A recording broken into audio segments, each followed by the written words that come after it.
Hello everyone, I'm Heather.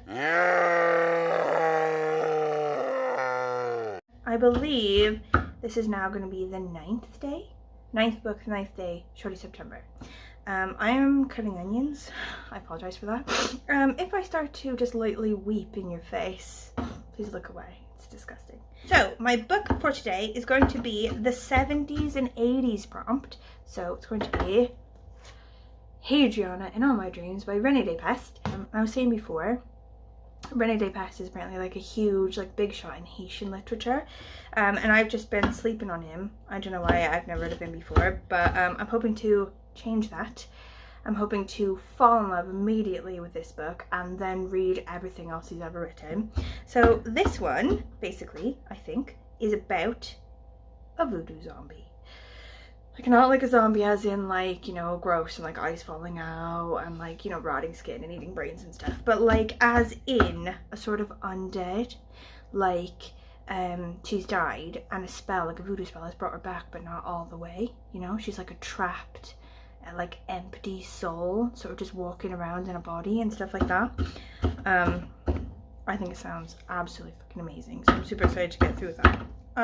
At the minute, I'm making pita pizzas. I feel like when I feed my kid pizzas I've made with pitas and actual vegetables, I feel less like I'm feeding her pizza. I feel like I'm feeding her, a proper meal. It just happens to have something in common with pizzas. Okay, we have pita pizzas. This look okay. Holy fucking shit, the queen has died. Holy fucking shit. Now that the long reign of Elizabeth II has ended. I just want to share again the statement made by the new king. This is the statement by King Charles III. Respect and deep affection in which the Queen was so widely held. Oh my god, it seems so crazy that the Queen has died. It's a whole era. It's a whole effing era. My parents were born in this era. I was born in this era. My kid was born in this era. And I'm thinking now, so she's 7.5-ish, my kid.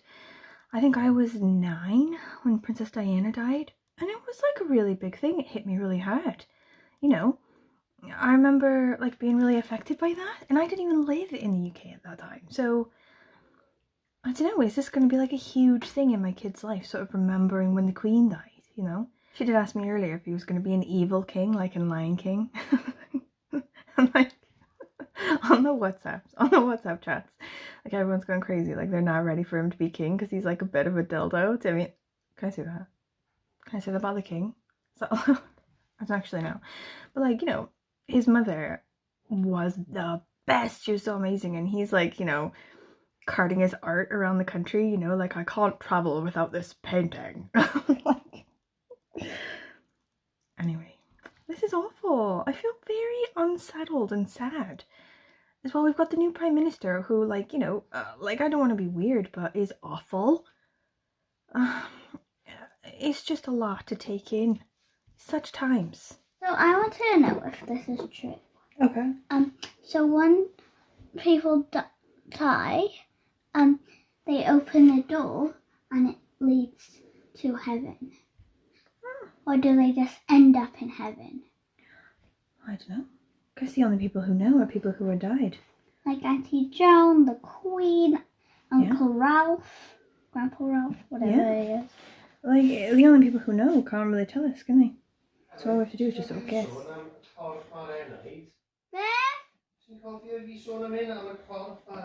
Hey, so in this book, there's actually quite a lot of wild, weird sex, which I had no idea of when I got it from the library, I swear, but which I am not against.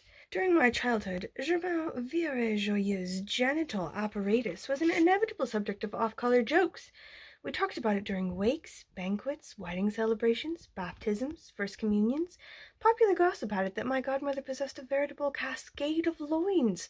2 in her lower back, 2 in the front of her body, 1 to the left of her stomach, and 2 others, even more demanding, between her breasts. On the night of her first marriage, her spouse had been brought out on a stretcher, felled by a double fracturing of the pelvis. Okay, this book is weird, but I'm enjoying it. So we are in a small village in Haiti, Jacmel, in the late 30s, and there's a lot of like voodoo, like traditional religion, superstition stuff sort of floating around. Like a bunch of people telling a bunch of different stories, and like one person's like, this guy was telling me this story and everyone was like, oh my god, I can't believe this story. And he's like, but I knew it wasn't a true story, but I just went with it. But like everyone's also super Catholic as well, because, you know, sort of French influence and stuff. So like you've got a lot of like voodoo, like traditional religion stuff and like Catholic religion stuff sort of fighting each other. So you've got Carnival. It's like the first day of Carnival, and it's also the wedding day of this beautiful French girl. So she's like this white, like Creole girl from France. And on her wedding day, at the altar, when she's about to say yes I do, or whatever, she falls dead. And now they're talking about like what to do about all these different spirits and stuff in this particular situation. One bit's like, Maître Mère has just brought up the virginity of the deceased, interrupted Madame Losange. In the case of a death like this one, isn't properly deflowering the victim the very first precaution to be taken? Who will be handling that? Like, and then they all have to sort of like stand around going, pretty sure we don't need to deflower the body. Pretty sure she can just go to the afterlife, you know, with all her bits intact. Okay, Operation Piggy Banana is a go. Okay, final stages of the Book Piles project. We're in the last 4 months of the year. Like, it's time for crunch time. I was talking yesterday about a bit of a crisis I had. Okay, I was losing the will, scared myself a little bit, and I've had some good advice in the comments. Okay, and now I think this is how we're going to proceed. First, run through this Shorty September prompts list one time. Okay, 12 days through all the prompts to the end. Okay, then the second round is just going to be a wild DNF. Okay, I'm going to go through these books like nothing, and I'm going to DNF the crap out of them. And then by the end of September, the plan is to have like no Shorty books in my house at all. I've just annihilated them all. Okay, and then from October to December, I'm going to ease up a bit on the breaks for the book buying. Like, not as stringent, not as intense, but still keep a few restrictions in place, okay? So that by the end of the year, I won't have gone over 100 books. Like, there was some talk about how I should maybe also use this time to go through my bookshelves again and get rid of like surplus books that I'm maybe not going to read. But honestly, I've been doing that for about 9 months. And also, for the last 9 months, I haven't been buying books in this sort of opportunistic way. You know what I mean? Like, most of the books that I got rid of without reading them were sort of books like, oh, you know, this is costs only £1 at like the library sort of charity sale or whatever, and maybe I'll read it at some point. Or like, you know, like those were the kind of books I ended up getting rid of. And I haven't been doing that for the last 9 months. So I think I've stripped it down as far as it'll go. So I think that's not really going to work. However, I do need to, at some point, probably today, get rid of this like monster book pile. So all the books in here, like, oh my god, it's huge. Like, look at it. It's massive. All the books in here are books that need to go to the Greyhound Rescue. And some of them are ones from the last time I went through the shelves and I got rid of stuff. But most of them are ones I've either read or tried to read and then DNF'd. So, also, as like a treat for myself, I'm going to decide that those 2 library books that I was going to do before, The Faces and So Long See You Tomorrow, I'm just going to kill them off. Like, they're done now. I'm taking them back to the library. I'm going to take them today. I'm going to replace them with 2 other books, like as just like, you know, a treat for myself. So one was an unreliable narrator prompt and the other one was modern classic. I'm gonna go hunting, go library hunting for those like replacement prompts.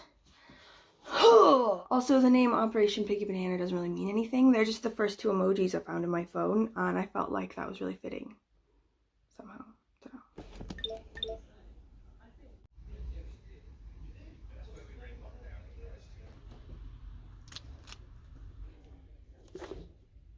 Okay, I think I got some good shit at the library. This one, they is like a classic dystopian one. A creepily Prussian tale in which anonymous mobs target artists for the crime of individual vision. Insidiously horrifying. Okay. And then also, so that one, thinking it can replace my modern classic one. And then this one I'm thinking can replace the library book I had for a unreliable narrator because it's told by a kid in the woods. The boy lives in a caravan on his own in the woods. His dad, John, is in prison but promises he'll be out soon. All the boy needs to do is survive alone for a little while longer. But dark forces are circling, like the bad man he's been warned about who arrives asking questions. And then, like, it's like 200 pages and it has, like, creepy illustrations and stuff. So, I'm excited for that. Okay, they're on now about how they make zombies. And it's like a Romeo and Juliet sort of thing they're on about. It's not even really like the undead. They don't die. So, like, they give them a poison that, like, stops their heart or, like, slows everything down to, like, an imperceptible place, you know, to where everyone thinks they're dead. They're sort of like the life within them can no longer be traced. And then they bury them, and then whoever's given them the poison then sort of raises them up and then gives them the antidote to the poison and sort of brings them back. So they were never really dead. They were just sort of feigning death, sort of pretending to be dead. But because their whole family thinks they're dead, this person that raises them back up can just, like, enslave them and, like, you know, make them do stuff and take them away from their homes. There's also this thing about how they can't have salt, because if they have salt, it will, like, remind them that they can leave or something, or they can, like, you know, they can be unslaved or something. I don't know. I feel like this is very weird. I need to do a lot of, like, extra Googling. Shit, this book is good. I'm really enjoying it. It's like saying now, sort of an idea that the zombie is actually the town itself, this tiny traditional town that's sort of like fallen into disarray. And it was once this sort of vibrant, beautiful community, and now it's like desolate and neglected. And they've sort of zombified themselves through, I guess, like neglect, you know, and sort of grief. And this guy, this sort of kid who's from that area, sort of writing down his thoughts on it, and he says, the fate of the zombie might be compared to that of the colonial plantation slave of old Saint-Domingue.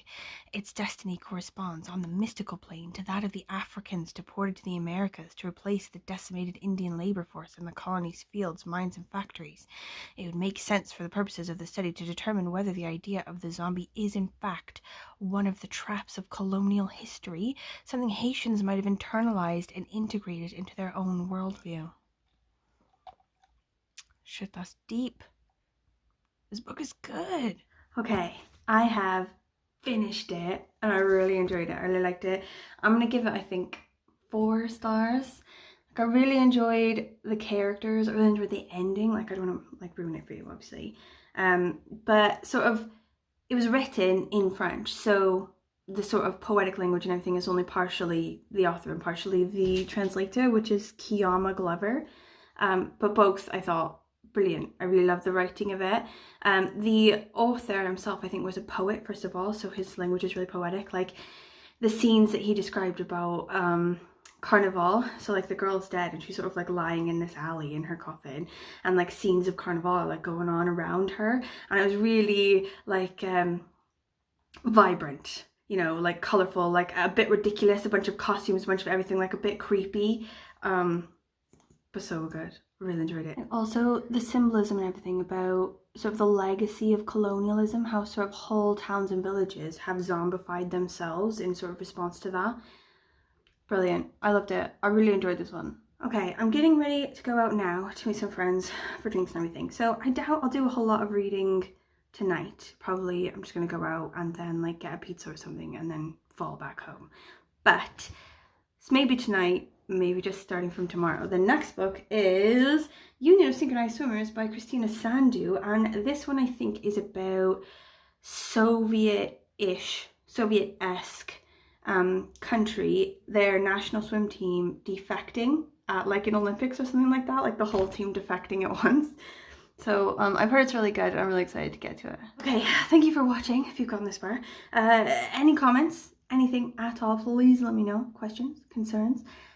updates on your Shorty September are going down an absolute treat. Thank you for those. Keep them coming. Keep them coming. You know, have you read this book? Have you not read it? Did you enjoy it? Did you not enjoy it? You know, how do you feel about my new library books? How do you feel about Operation Piggy Banana?